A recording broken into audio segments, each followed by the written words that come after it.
فضا میں ایک عجیب سا بجھل پن طاری تھا۔ وہ ٹیرس پر ایک ستون سے ٹیک لگائے کھڑا تھا۔ موبائل فون کان سے لگا ہوا تھا اور لہجہ نہایت محتاط تھا۔ میری بات غور سے سنو ماہین، صبح 8 بجے واک کے لیے نکلنا ہے۔ ٹھیک 8 بجے۔ تمہارے گھر سے پارک کا فاصلہ صرف 10 منٹ کا ہے۔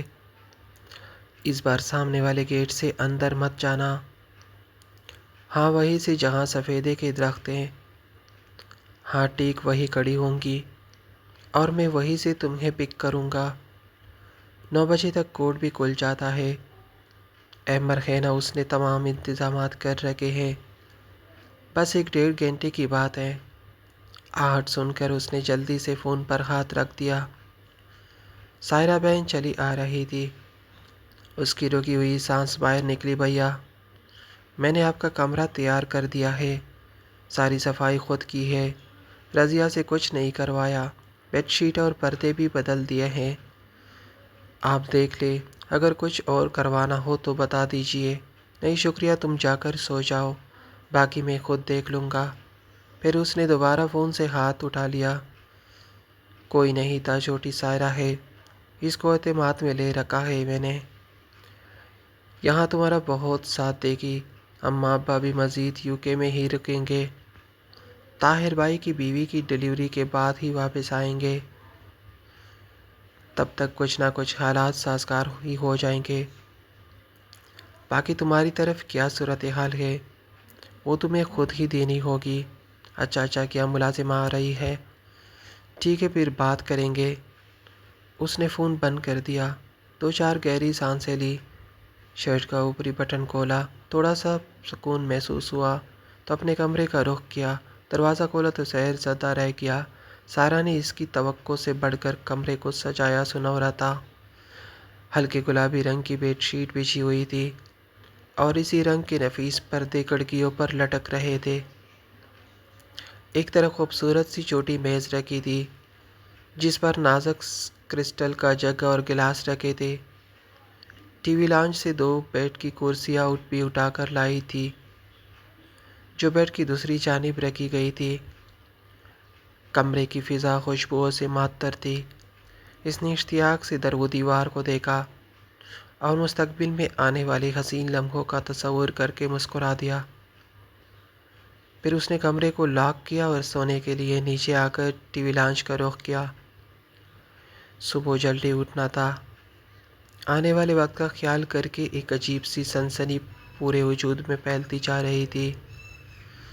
ساری رات کروٹیں بدلتے گزری، گھڑی بھر کے لیے آنکھ کھولی، مگر علی صبح ہی الارم نے جگا دیا۔ نیند کی کمی کے باعث سر بھاری ہو رہا تھا، چائے کی شدید طلب محسوس ہو رہی تھی۔ اس نے منہ ہاتھ دھو کر خود ہی کچن کا رخ کیا۔ ابھی 8 بجنے میں کافی وقت باقی تھا۔ اس نے کڑک والی چائے تیار کی۔ جیسے ہی کپ تام کر باہر نکلا، لاؤنج میں کسی کے دھیرے دھیرے باتیں کرنے کی آواز سنائی دی۔ کچھ سمجھ میں نہ آیا۔ اس وقت تک تم ڈرائیور بھی نہیں آتا تھا۔ اس نے ٹی وی لانچ کی کھڑکی کا پردہ ہٹایا۔ سیاہ ٹریک سوٹ میں ملبوس کوئی شخص گیٹ کھول کر باہر جا رہا تھا۔ اس وقت یہ کنو دروازہ کھول کر باہر آیا۔ سامنے سے سائرہ چلی آ رہی تھی۔ ہاتھوں میں سرخ گلابی کا ایک بوکے تاما ہوا تھا۔ دوپٹہ لاپرواہی سے گلے میں ڈال رکھا تھا اور ٹراؤزر کے پانجے اوپر کو مڑے ہوئے تھے۔ اسے سامنے دیکھ کر سائرہ ذرا بھی نہیں گھبرائی، بے نیازی سے گزر جانے لگی۔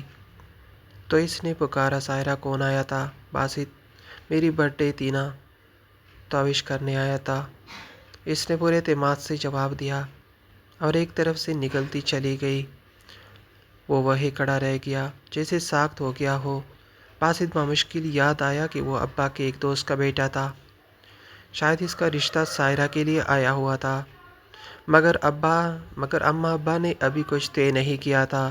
باسط ایک لاابلی کا سا لڑکا تھا، تعلیم بھی ادھوری تھی، خود اس کی بھی رائے باسط کے حق میں نہیں تھی، مگر حالات کچھ ایسے ہو چکے تھے کہ باسط سائرہ تک اس حد تک رسائی حاصل کر چکا تھا کہ یوں دھڑلے سے گھر آ کر وش کر رہا تھا یہ جانتے ہوئے بھی کہ اماں ابا گھر پر موجود نہیں ہیں، اور سب سے زیادہ حیرت اسے سائرہ کے بے خوف اور آہٹ درم انداز پر ہو رہی تھی۔ بھائی کے سامنے اسے ذرا برابر جھجک یا لحاظ محسوس نہ ہوا۔ کتنے اعتماد سے وہ بوکے کے لیے اندر چلی گئی تھی۔ وہ چھوٹے چھوٹے قدموں سے چلتا ہوا اندر آیا اور صوفے پر جیسے ڈسا گیا۔ چائے کے کپ سے بھاپ اٹھنی بند ہو چکی تھی، مگر اب اسے اس کی پرواہ بھی نہ تھی۔ چائے کی طلب ختم ہو چکی تھی، ذہن مختلف سوچوں کی آمادہ بن چکا تھا۔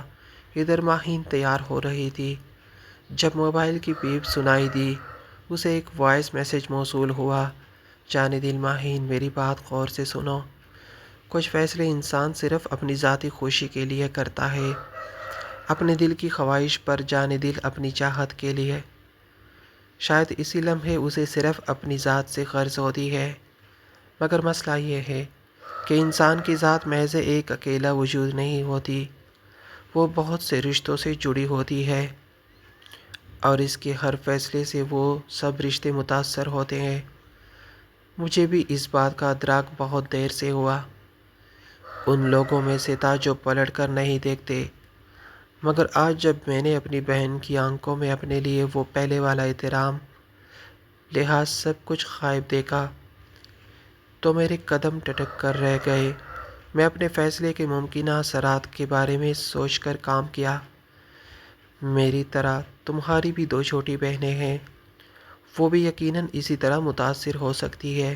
آج گھر کا ماحول کچھ ٹھیک نہیں لگ رہا تھا، لیکن جب اماں ابا واپس آئیں گے تو میں ایک بار پھر سب کچھ سنورے کی کوشش کروں گا۔